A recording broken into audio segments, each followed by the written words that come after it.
RCR presenta al Foro Penal Venezolano en Aquí se habla libertad, con Alfredo Romero, director ejecutivo del Foro Penal. ¿Dónde están las mujeres de bien? ¿Dónde están esos hombres de fe? ¿Dónde están nuestros niños de amor que gritan y claman la verdad? ¿Quién para tantas balas el mal? ¿Quién para tanta arbitrariedad? ¿Quién para tanto odio y maldad? ¿Dónde están los soldados de paz? Por la vida doy la vida, por la paz doy amor, por respeto a la vida. Esta canción contra el terror, una canción contra el terror. Hola, muy buenos días a todos. Les habla Gonzalo Iñón Santomé, director vicepresidente de Foro Penal en Aquí se habla libertad a través de RCR 750 AM, incluso también a través de su canal en vivo de YouTube, RCR en vivo, pueden contactarnos por allí, y también a través de rcr.tv.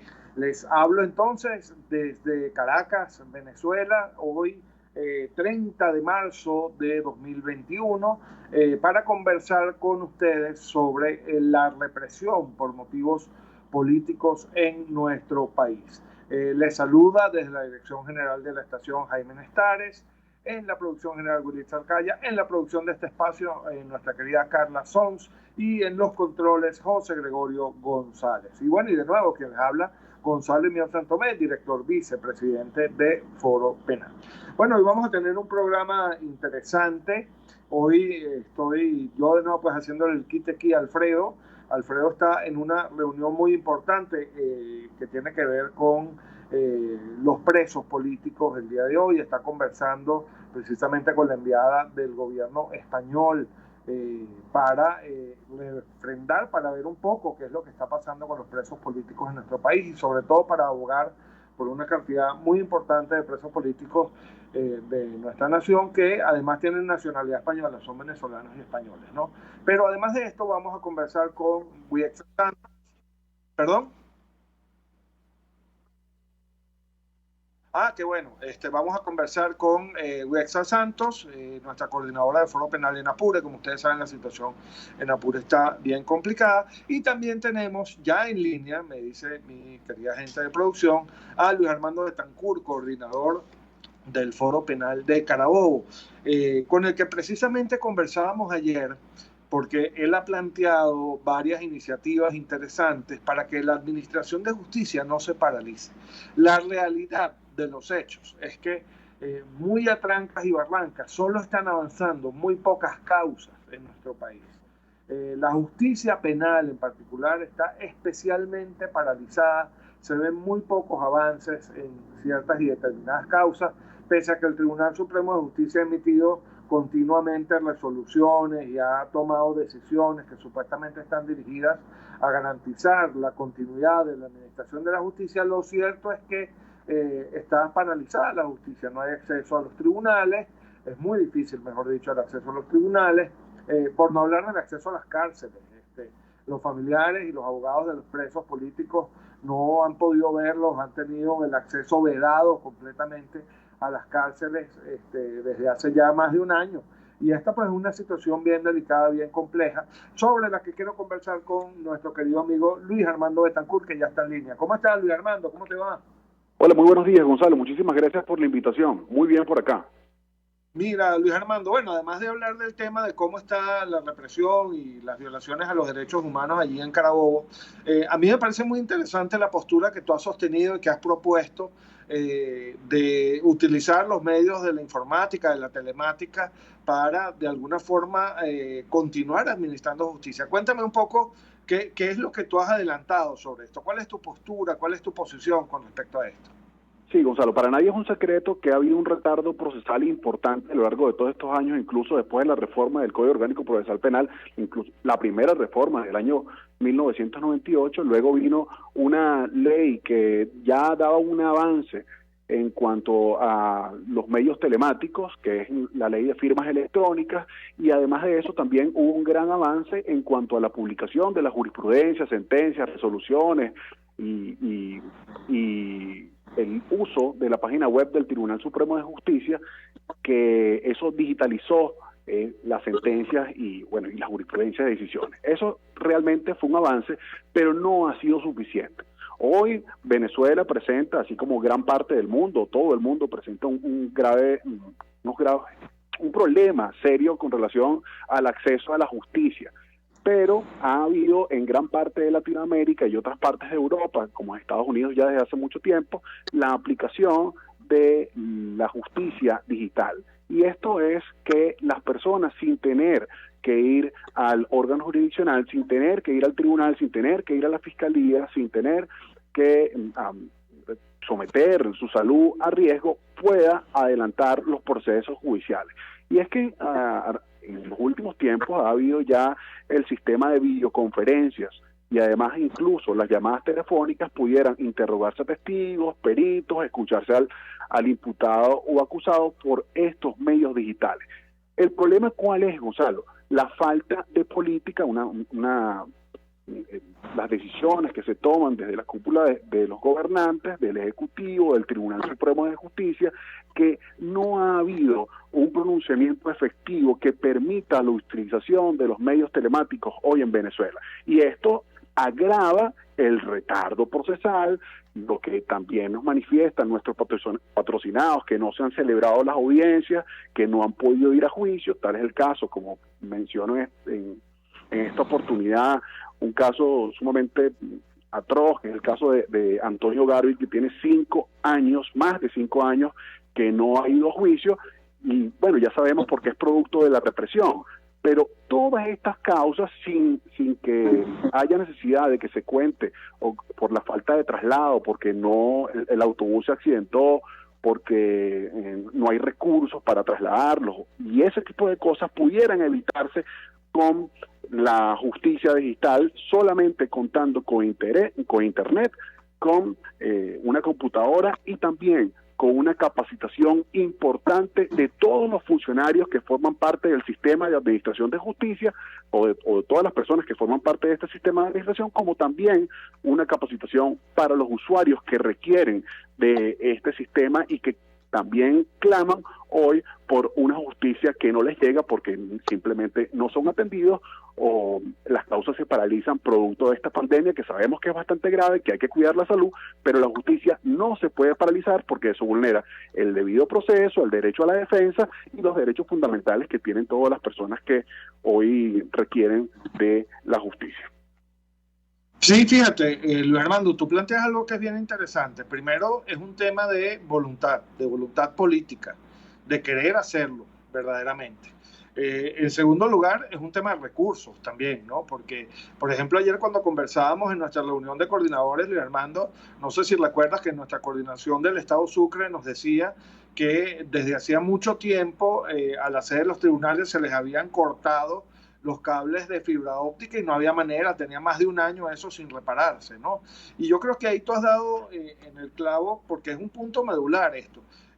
Se puede articular desde el punto de vista legal y desde el punto de vista de las resoluciones, de las decisiones que se tomen, pues todo un aparataje que permita esta administración de justicia virtual, por lo menos mientras estamos en pandemia, ¿no? Porque todo esto tiene que ver con el hecho de que a la gente le está dando miedo ir para tribunales, ¿no?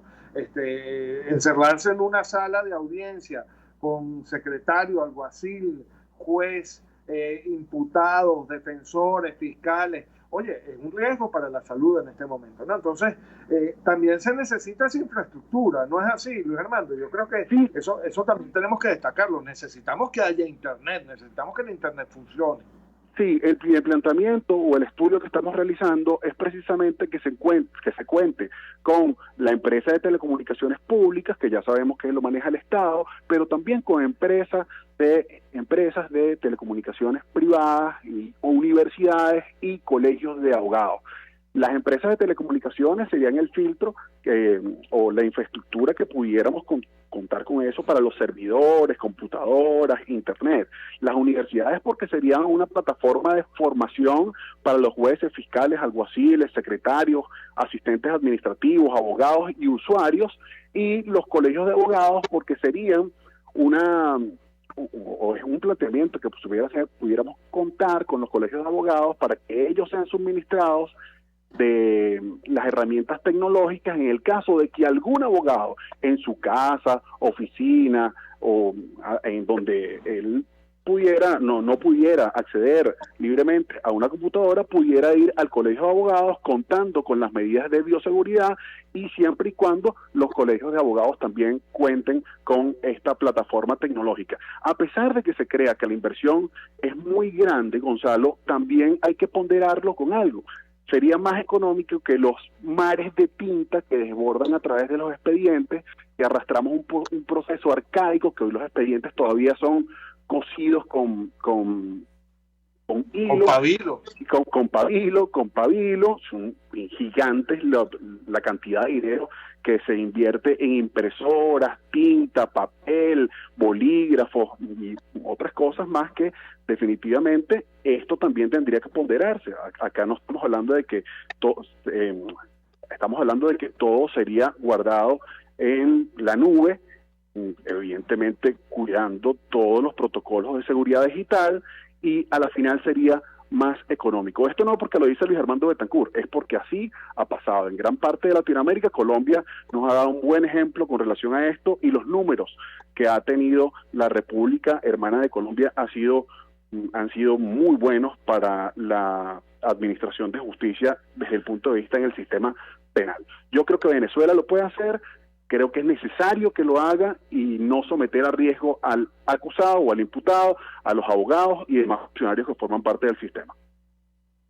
Mira, Luis Armando, ahora una pregunta que a mí se me viene a la mente en este momento. Mira, por cierto, nos está saludando María Macei, que siempre es consecuente oyente de este programa. Carlos, saludos de Miami, estimado profesor, saludos, Carlos. Y nuestra querida Munira Muñoz, coordinadora del Foro Penal Estados Unidos y Miami concretamente. Saludos a todos. Mira, Luis Armando, una pregunta que se me viene a la mente. ¿Esto es factible en Venezuela a corto plazo? Porque fíjate, sí, claro, todo esto tiene que ver con la inquietud que tenemos por la pandemia, ¿no? Pero entendemos que pese a que todavía vamos a tener que convivir con la pandemia bastante tiempo, esto no va a ser eterno, ¿no? Entonces, ¿valdrá la pena acometer pues este trabajo en este momento para que esté listo en un momento en el que quizás ya no sea necesario porque ya salimos del tema de la pandemia? ¿Tú cómo lo ves? Gonzalo, es que yo creo que la digitalización de la justicia tiene que ser algo que se haga para quedarse, no para que sea simplemente un momento circunstancial como el que estamos viviendo. Esto debe quedarse tal como funciona en los tribunales de Colombia, donde ya no se tiene que contar con un papel, sino simplemente con un pendrive o un CD donde se graban las audiencias y todas son grabadas. Ya en el 2012, la última reforma que se hizo, o el nuevo Código Orgánico Procesal Penal, el decreto que se hizo, ya se ordenaba el mismo Tribunal Supremo de Justicia, estaba en la obligación de dotar a los tribunales con medios telemáticos. Esto realmente en la práctica sabemos que no es así, pero esto tiene que ser algo no circunstancial, sino que se quede para siempre. Los abogados tenemos todos un reto, y fiscales y jueces, de capacitarnos en la utilización de medios tecnológicos. Sí, ha habido varias propuestas, las he leído acá de abogados venezolanos, grandes juristas, grandes estudiosos en el tema de la digitalización. Incluso hace poco estuve viendo una propuesta de 21 días de cómo podía transformarse digitalmente las causas nuevas en menos de 21 días con la capacitación que se requiere. Yo lo que he venido estudiando, comparando también con otros países, es que no creo que sea tan aventurado decir en 21 días, pero sí en unos 100 días nosotros pudiéramos utilizar todo el sistema, cambiarlo al sistema digital, haciendo las correcciones que se tengan que hacer. Evidentemente hay algo que se nos escapa de las manos, que es la inversión tecnológica, que eso sí no lo pudiéramos hacer nosotros, pero sí se cuenta con la voluntad del Estado, pudiéramos hacerlo incluso en menos tiempo. Claro, porque lo importante acá, y yo creo que es importante, valga la redundancia, que lo entiendan nuestros oyentes, es que no se paralice la justicia. Tenemos personas, fíjate, el caso de Antonio Gardi es uno, pero nosotros hemos levantado recientemente una estadística, más del 80% de los casos de los presos políticos están sin juicio. Es decir, no han llegado ni siquiera a la etapa de juicio y estamos en una situación terrible donde hay personas que están presas por varios años desde el punto de vista preventivo sin que sus procesos avancen, y toda esta situación de pandemia pues ha empeorado la situación. Y algo, por ejemplo, fíjate, algo tan básico, Luis Armando, que eso se puede hacer incluso con 2 teléfonos, un teléfono de emisión y un teléfono de recepción. Definitivamente. A los reclusos, a las personas que están presas. Eso con esta misma plataforma que estamos utilizando para este programa, que es la plataforma de Skype, se puede hacer perfectamente una visita semanal de 5 o 10 minutos a cada recluso, a cada preso político a través de Skype. Yo no veo eso descabellado, no lo veo tan complicado, y eso es comprar 2 teléfonos y descargar una aplicación que además es gratuita. Es correcto, siempre y cuando se garantice el debido proceso y el derecho a la defensa de esta persona, que sepamos que esa persona está declarando, en dado caso una declaración de una persona que esté privada de libertad y que esté declarando sin ningún apremio ni coacción, que podamos verificar que se están cumpliendo las debidas garantías, y eso es completamente viable y factible. Al principio empezaríamos de esa forma, Gonzalo, con teléfonos celulares, quizás con dispositivos móviles que suministra internet, hasta tanto no se organice la plataforma, pero pudiéramos empezar así desde ya. Hoy mismo nosotros pudiéramos empezar con un correo electrónico de alguna compañía que conocemos, bien sea Hotmail, Gmail o cualquiera de estas, pudiera empezar a crearse en los correos los organismos que no tengan correos institucionales, y es algo que tampoco estoy inventando, ya está ocurriendo en la jurisdicción civil, donde cada tribunal creó un correo Gmail y están recibiendo las diligencias por ahí digitalizadas, y luego las personas deben ir al tribunal, cuando es la semana flexible, a consignar el físico de lo que ya están presentando de forma digital. Algo que tampoco vemos muy acertado, pero ya es un avance. Y también en materia de violencia, los tribunales, por ejemplo, de Carabobo, ya están haciendo audiencias también por videoconferencia a los fines de evitar cualquier tipo de contagio. No se paraliza la justicia, se le da la garantía al administrado, y nosotros podemos estar seguros que eso va a funcionar si como ya lo hemos venido diciendo, si se tiene la voluntad de que así sea. Voluntad, recursos y preparación. Eso es básicamente lo que pareciera que es necesario para que esto se adelante y para que la justicia no siga paralizada. Yo se los digo, se los puede decir Luis Armando también, cualquier abogado del Foro Penal se los puede comentar. Tener acceso, por ejemplo, ahora a los tribunales, saber qué está pasando en una determinada causa, en un determinado caso, es sumamente difícil. Los tribunales no abren sus puertas. Por ejemplo, aquí en Caracas no te dejan subir a menos que tengas una audiencia, y entonces cuando tienes la audiencia te estás exponiendo a contagio, porque por más medidas de bioseguridad que tú respetes, pues estás teniendo contacto con otras personas. Es algo bien complicado, bien difícil, ¿no? Uno no quiere exponerse como abogado, pero tampoco quiere que las causas que uno está manejando pues queden en el limbo, queden paralizadas. Definitivamente. Sí, la aproximación es esta. Yo acabo de ir ahorita de la Fiscalía, donde no permitieron que subiéramos a los despachos, pero esto pudiera evitarse si nos permiten enviar escritos y solicitudes por las vías correspondientes de forma digital.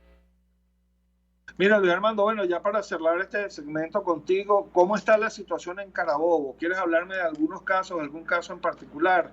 Sí, nosotros hemos estado ahorita, hemos sido convocados a audiencias de juicio en el caso donde el Foro Penal representa a víctimas de la represión, casos que ya han venido desarrollándose, pero sin embargo, a pesar de que somos convocados a juicio, esto no se realiza porque no hay condiciones. Hace poco hicimos una denuncia por habernos enterado que en el Palacio de Justicia había un brote de personas que estaban infectadas con el virus y sin embargo siguieron con la convocatoria, no se cumplen con las medidas de bioseguridad necesarias, el acceso al agua del Palacio de Justicia es precario y esto también paraliza los procesos. Nosotros hasta el día de hoy no tenemos avance con relación a los presos políticos, pues todavía se encuentran sin la celebración de audiencias en algunos casos y en otros casos sin decisiones o completamente paralizados. Además que el Estado hoy está completamente cerrado en algunos lugares por la limitación del acceso producto de la semana de radicalización y esto sin duda alguna preocupa no solamente por los derechos de las personas que no se les ha celebrado el juicio o no han sido atendidas debidamente en tribunales, sino también por las personas que se les ha limitado el derecho al trabajo producto de estos cierres viales y que no hay transporte público o hay mucha limitación en cuanto al transporte público y demás comercios. Nosotros, sin embargo, vamos a esperar que haya esta semana de flexibilización, siempre y cuando también lo primero que se garantice sea la salud de todas las personas privadas de libertad, de las víctimas y de las personas que hoy están en la calle tratando de trabajar, pero que hoy no se pueden, porque primero lo que hay que cuidar es la salud. Sabemos que este es un virus muy agresivo, lo que está pasando hoy en Venezuela y específicamente en el estado de Carabobo, y lo primero es cuidarnos todos para que también se cuiden nuestros familiares. Es así. Bueno, muchísimas gracias, Luis Armando. Muchísimas gracias. Un placer hablar un saludo contigo, para todos. Siempre pendiente. Quiero que sepan nuestros oyentes que Luis Armando está trabajando ya en una propuesta formal que va a salir desde el Foro Penal hacia el poder en términos generales para agilizar este sistema de administración de justicia que está hoy por hoy verdaderamente colapsado. Esto es importante que se sepa. Muchas veces los familiares de los presos, los familiares de las personas que están pues privadas de su libertad se quejan, nos preguntan qué está pasando, qué ha pasado con su caso, y es que no hay nada que decirles. Y hay que ser honestos con esto, no hay nada que decirles porque los tribunales están en la gran mayoría cerrados y es muy difícil que las cosas avancen en este contexto. Sí, Luis Armando lo comentaba, pero también nos lo decían otros coordinadores, que había incluso jurisdicciones en las que se habían abierto juicios. Ustedes saben que de acuerdo a la ley los juicios no se pueden paralizar ya una vez abiertos, pero tuvieron que suspenderlos porque resulta ser que después de realizar un par de audiencias salió contagiado de coronavirus el alguacil, el secretario, el juez, la defensa, el fiscal, y bueno, ha sido todo pues muy difícil de manejar, ¿no? Muy difícil de manejar y por encima de todo está el resguardo del derecho a la vida de todos, ¿no? Que es lo que debemos proteger, es lo que debemos siempre tener en cuenta. Entonces va a salir, les decía yo, una propuesta formal del Foro Penal, realizable además, porque muchas veces uno habla de estas cosas y la gente te dice, bueno, pero es que eso no va a ser posible. No, bueno, búscale la vuelta. Mi padre siempre dice que la verdadera maldad en el mundo es la falta de imaginación, es decir, la falta de avisorar posibilidades distintas de las que están sobre la mesa, ¿no? Cuando nosotros nos ponemos un techo y no queremos romper ese techo para ver qué hay más allá, bueno, esa es la verdadera maldad. Bueno, yo estoy de acuerdo con eso. Yo creo que hay que imaginar vías nuevas, imaginar alternativas y emprenderlas. Algunas funcionarán, otras no, pero en la medida en que nosotros probemos, lograremos solucionar los problemas que tenemos en este momento de acceso a la justicia. Está muy delicada la situación. Hacemos un llamado a las autoridades, por ejemplo, Ramo Verde, los familiares no han tenido acceso a la visita, no se sabe, no han podido conversar con sus seres que están allí recluidos. Esto pasa también en todas las demás cárceles del país. En algún momento, por ejemplo, la DIGESIM autorizó unas llamadas y todavía están así para que por lo menos durante unos breves minutos los reclusos que están allí pudieran decirle a sus familiares si están bien o están mal, pero la verdad es que nada de eso sustituye a la información que se capta directamente, ¿no? Entonces quizás tomando las medidas de bioseguridad necesarias y tomando todas las previsiones del caso, pues se debería buscar la manera de que ese derecho, que además es un derecho sagrado del recluso, el derecho a la visita, pues se reactive de alguna manera, haciendo uso, ¿por qué no?, de estos medios de la telemática, de la informática, ¿no?, que son sumamente necesarios y sumamente útiles en estos casos. Fíjense, a mí me tocó la semana pasada hacerle a mis alumnos de la UCB un examen virtual.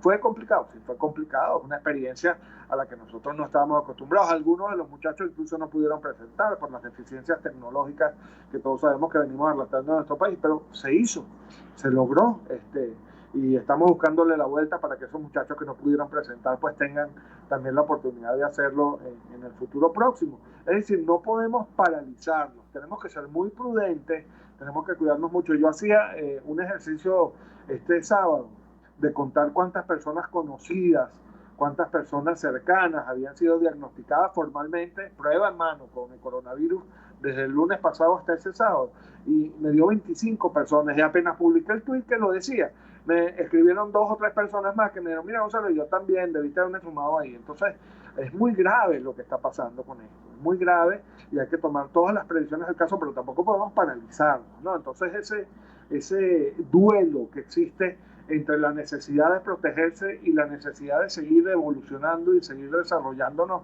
hay que ver cómo lo resolvemos, ¿no? Esa pelea, esa batalla que está entre esas dos necesidades, tenemos que ver cómo la resolvemos. Y como les digo, el techo es la imaginación, hay que buscarle la vuelta a esto, hay que buscarle la manera de solucionarlo, hay que buscarle la manera de resolver esta inquietud, particularmente en nuestro ámbito, que es lo que nos toca, en el ámbito de la Administración de Justicia. De nada sirve, señores Tribunal Supremo de Justicia, que se la pasen emitiendo resoluciones si en cada jurisdicción los tribunales hacen lo que les da la gana, porque eso es lo que está pasando.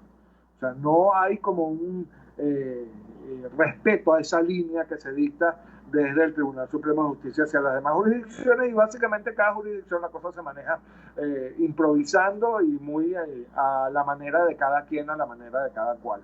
Y esto genera mucha incertidumbre, genera muchos problemas y lo que es más grave, paraliza el servicio de administración de justicia. Esto no puede pasar. Entonces nuestro llamado es también a las autoridades, al poder, al Tribunal Supremo de Justicia.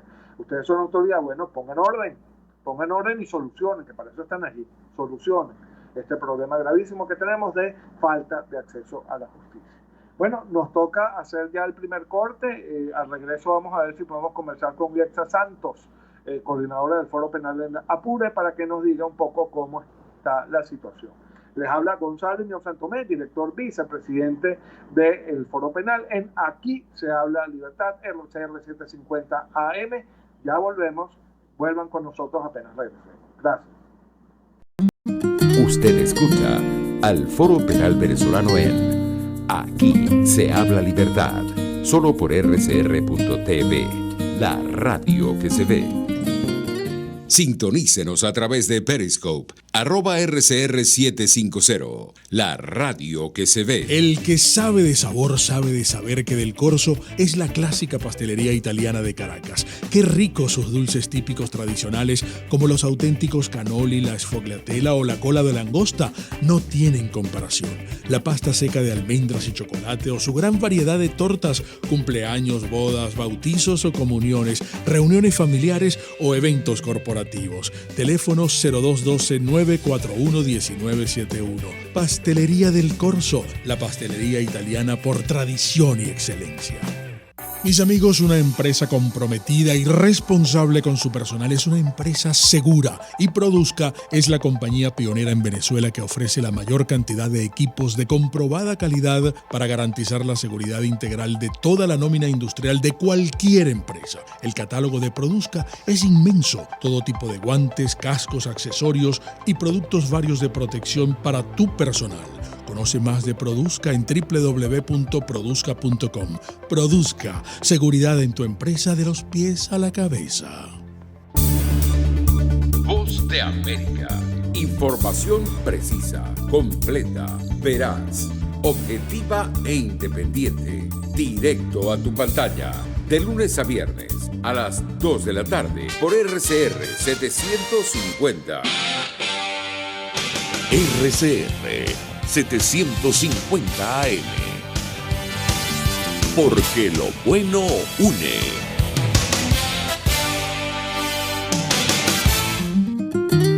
Les estamos presentando al Foro Penal Venezolano en Aquí se habla libertad.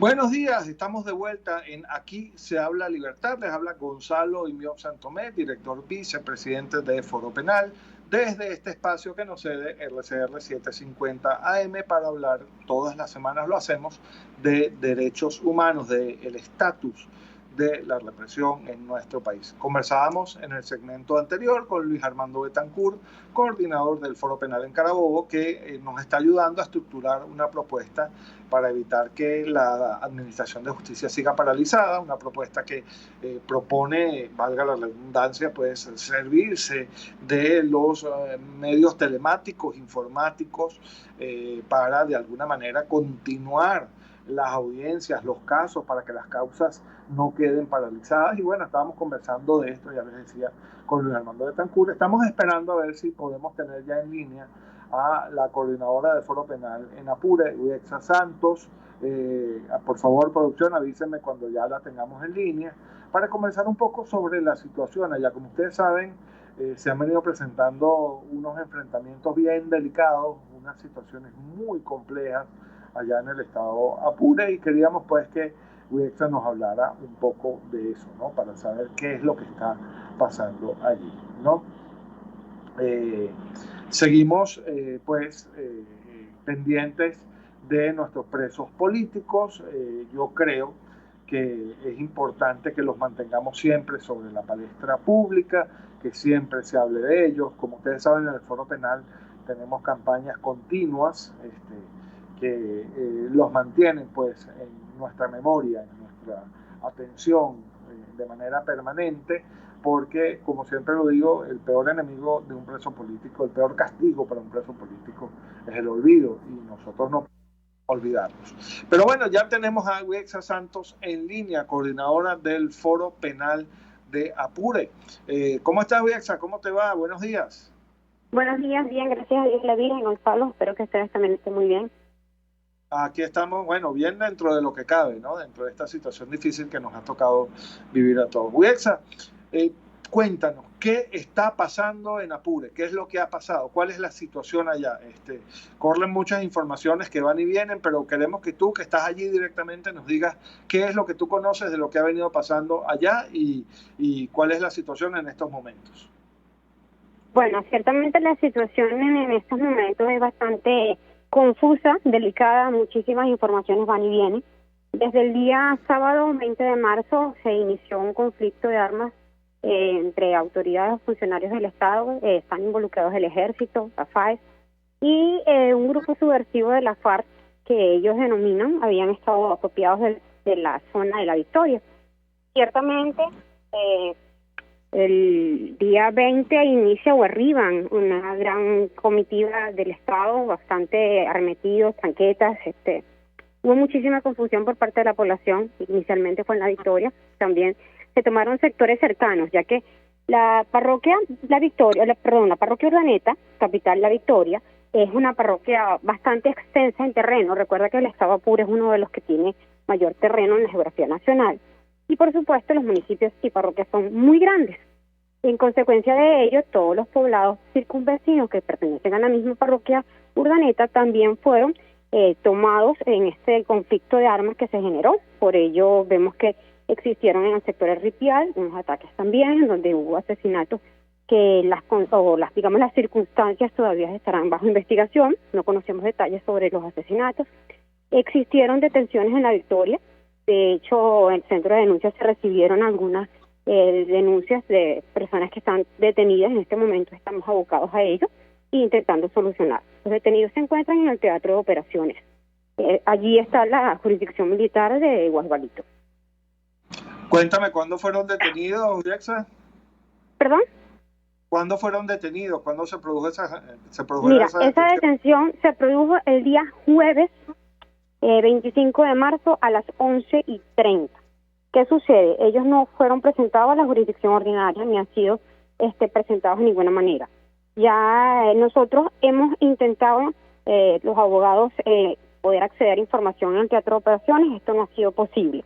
De hecho, en este momento estuve bastante ocupada hace unos minutos porque logré conversar con familiares de ellos que lograron estar ahorita en La Victoria, en el Teatro de Operaciones, que queda cerca de Guadalito, y están en conversaciones con el fiscal militar justamente porque no se ha permitido, no han sido presentados hasta lo que tenemos entendido y por supuesto no manejamos la información de las actas procesales, cuáles son los supuestos delitos o las circunstancias que se les imputan o bajo qué condición los tienen ellos allí, pues, porque ya el acto que correspondía está más que superado. No sabemos si son culpables o no de algún delito, no sabemos si en efecto hay méritos o no para mantenerlos encarcelados, ni si han sido presentados. Lo que sí es irregular es que no se le haya dado ni a abogados ni a familiares hasta ahora la información. Eso es algo que ya de entrada pues nos llama mucho la atención. Es correcto. En todas las circunstancias ha sido así porque también hasta existen personas menores de edad que se indican fueron tomadas y retenidas en estos operativos que adelantaron las autoridades y tampoco se le han permitido a los familiares conocer ni las circunstancias, ni las actas procesales, ni cuáles son los supuestos delitos que se les imputan o qué fue lo que ellos definitivamente sustanciaron para poder determinar que estas personas o se encuentran incursas en alguna actividad delictiva. Entendemos, Viexa, que se han producido también algunas muertes a consecuencia pues de todo este problema que comenzó con esos enfrentamientos y que luego dio lugar a una especie como de ola represiva. ¿Eso es así?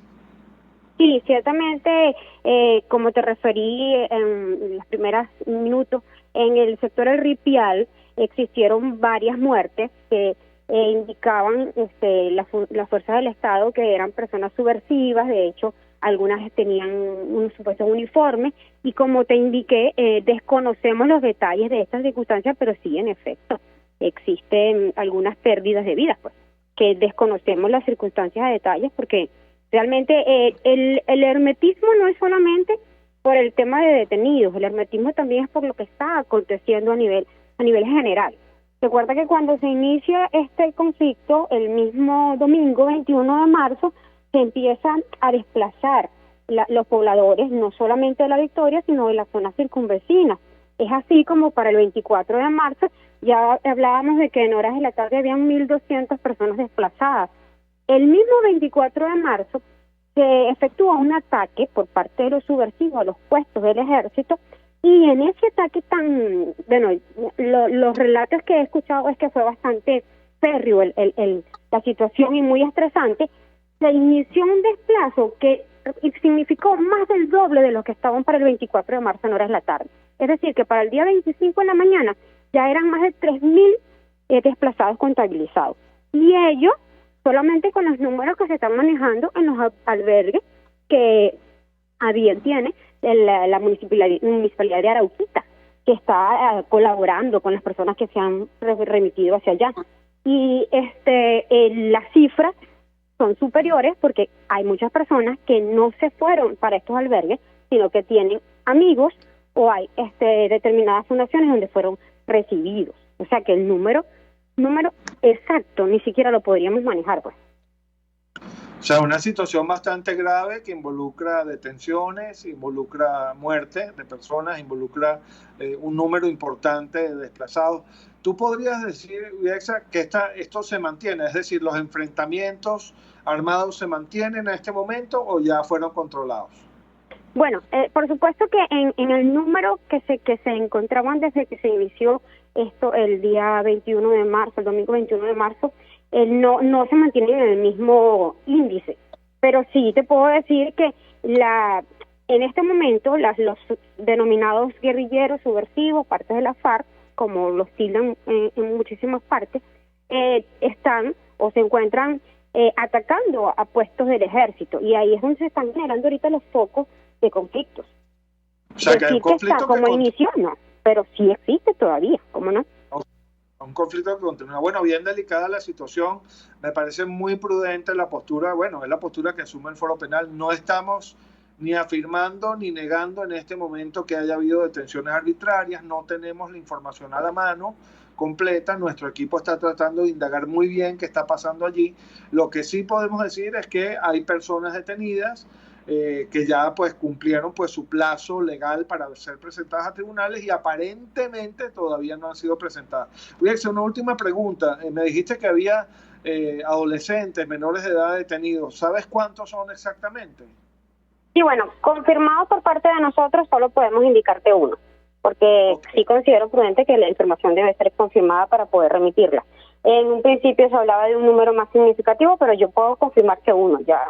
El solo hecho que existe una persona adolescente en esta situación es delicado. ¿De qué edad este muchacho que podemos confirmar? 16, no, una muchacha, 16 años. 17 años, una muchacha de 17 años. 16, Gonzalo. 16. Ok, bueno, vamos a estar muy pendientes de toda esta situación. Por favor, Lexa, cuídate mucho. Estos son problemas muy delicados y bueno, y sabes que cuenta con toda nuestra estructura y con todo el apoyo, no solo la directiva nacional, sino de todo nuestro equipo a nivel nacional para cualquier cosa que necesites. Muchísimas gracias, Lexa. Un placer, como siempre, hablar contigo. Igualmente, muchísimas gracias a ustedes, Gonzalo, y bueno, como siempre, seguimos con nuestro trabajo y nuestro norte para lograr la consolidación de todos los derechos fundamentales. Así es, muchas gracias. Bueno, esta es Lexa Santos, coordinadora del Foro Penal en el Estado Apure, dándonos pues un panorama bastante objetivo, bastante prudente además, sobre lo que está ocurriendo allá. Los enfrentamientos se mantienen, continúan, es algo delicado. Y fíjense, hay detenciones de personas, incluso confirmado por el Foro Penal por lo menos una joven de 17 años, una adolescente. Vamos a seguir, por supuesto, indagando y tratando de brindar apoyo a quien así lo vamos a analizar, por supuesto, los casos. Recuerden que el Foro Penal solamente se ocupa de casos de detenciones arbitrarias por motivos políticos. Si una persona está cometiendo un delito, pues su detención no es arbitraria, pero vamos a evaluar primero pues qué es lo que está pasando, ¿no? Bueno, ya nos va a tocar cerrar, nos quedan solo 5 minutos de programa, pero yo quiero, antes de cerrar, hablar de la máquina de la represión. Espero que mi gente de producción pues esté lista ya para eso. Vamos a hablar entonces de la máquina de la represión y cómo está el fenómeno de la represión política en Venezuela al día de hoy. Vamos con la máquina de la represión. La máquina de la represión. Al día de hoy, el Foro Penal sigue contando 320 presos por motivos políticos en nuestro país. 24 son mujeres, 123 son militares, el resto son todos civiles. Y tenemos a 2 personas que fueron detenidas siendo adolescentes y bueno, ya cumplieron su mayoría de edad arbitrariamente presos, pero tenemos a 2 personas que fueron detenidas siendo adolescentes. Desde el 2014 hasta acá tenemos 15.705 arrestos arbitrarios por motivos políticos registrados en el Foro Penal. De estos 15.705 personas, 320, como ya les dije, son presos políticos, pero 9.356 personas, lo voy a repetir, 9.356 personas siguen sujetas a procesos penales por motivos políticos absolutamente arbitrarios, pero bajo medidas cautelares distintas de la prisión preventiva. Es decir, están limitadas, restringidas en sus derechos, pero no están presas. Tienen que presentarse ante los tribunales, tienen prohibición de salir al país, tienen que cumplir pues toda una serie de condiciones y requisitos en estos procesos penales que se eternizan y que lamentablemente no avanzan. En el año 2021 hemos registrado 11 arrestos por motivos políticos en el país, de los cuales nos quedan 3 personas presas, 3 personas materialmente privadas de su libertad al día de hoy. Y tenemos que desde 2014 hasta acá 870 civiles han sido procesados por la jurisdicción militar, y de estos 870 civiles, 20 de ellos todavía siguen presos, siendo civiles por órdenes de un tribunal militar. Así es como está entonces funcionando la máquina de la represión al día de hoy en nuestro país. Bueno, yo creo que con esto ya terminamos el programa por el día de hoy. Nos quedan solo unos 3 minuticos, 2 minuticos. Yo voy a aprovechar estos minutos para invitarlos a todos ustedes a sumarse pues a la gran familia del Foro Penal. ¿Cómo se pueden sumar a la gran familia del Foro Penal? Bueno, pueden ingresar a nuestra página web www.foropenal.com y allí pues van a encontrar una pestañita que les dice, bueno, ¿quieres ser parte de nuestro equipo? ¿Quieres ser defensor activo? ¿Quieres ser abogado voluntario del Foro Penal? Y ahí pues les van a explicar muy bien pues cuáles son los pasos que debemos seguir. Si en algún momento usted ha sido víctima de una violación grave a sus derechos humanos, si tiene algún familiar que ha sido arbitrariamente detenido por motivos políticos, si tiene alguna persona pues que está siendo víctima de cualquier manera de una violación a sus derechos humanos, pues puede contactarnos a nuestro teléfono base, que es el 0414-269-4287, y desde allí entonces podemos recibir y procesar su denuncia. La asistencia que brindan los abogados y los voluntarios del Foro Penal a la gente que nos llama es absoluta y completamente gratuita. De manera tal que siéntase usted en plena libertad de llamarnos si ha sido víctima, lo reitero, de una violación grave de los derechos humanos, de un acto de represión arbitraria por motivos políticos. Estamos completamente a su orden. Bueno, ya nos toca despedirnos en este programa del día de hoy, 30 de marzo de 2021. Me despido a nombre de la Dirección General de la estación, el señor Jaime Nestares, de la producción general, de Willy Zarcaya, de Carla Sons, la productora de este programa, está sustituyendo de momento a nuestra querida Caterine Manzano, y de José Gregorio González, que está en los controles. Cuídense mucho, por favor, son momentos de ser prudentes, son momentos en los que la sensatez se impone, pero sigamos adelante, tengamos fe y esperanza en que vamos a salir de todo esto y vamos a reconstruir a nuestro país desde esos valores tan importantes que son la libertad, la solidaridad y el respeto por encima de todas las cosas a los seres humanos, a la vida y a todos y cada uno de nuestros derechos. Se despide de ustedes Gonzalo Iñao Santomé, director vicepresidente de Foro Penal. Nos vemos la semana que viene con más de Aquí se habla libertad. Hasta luego. ¿Dónde están los soldados de paz? Por la vida doy la vida, por la paz doy amor, por respeto a la vida. Esta canción contra el terror, una canción contra el terror.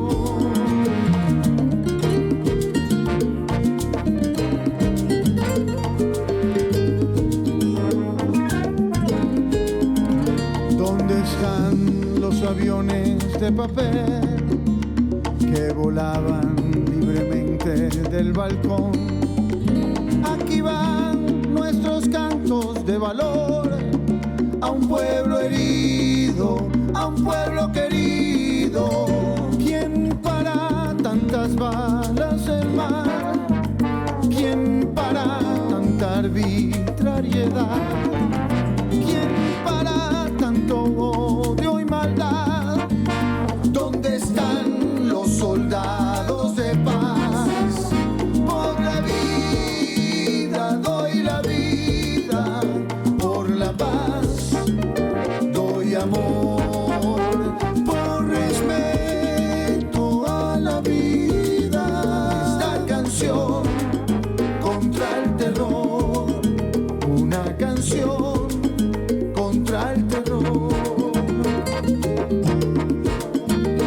Las paredes no encierran ideas y las rejas no paran mareas, ni los golpes ni la electricidad matarán a un pueblo y su dignidad.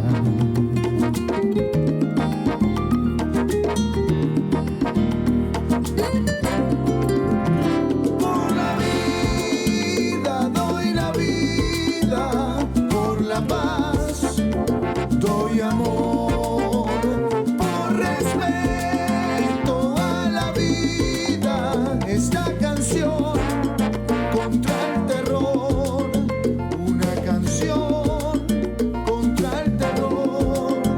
Esta canción contra el terror.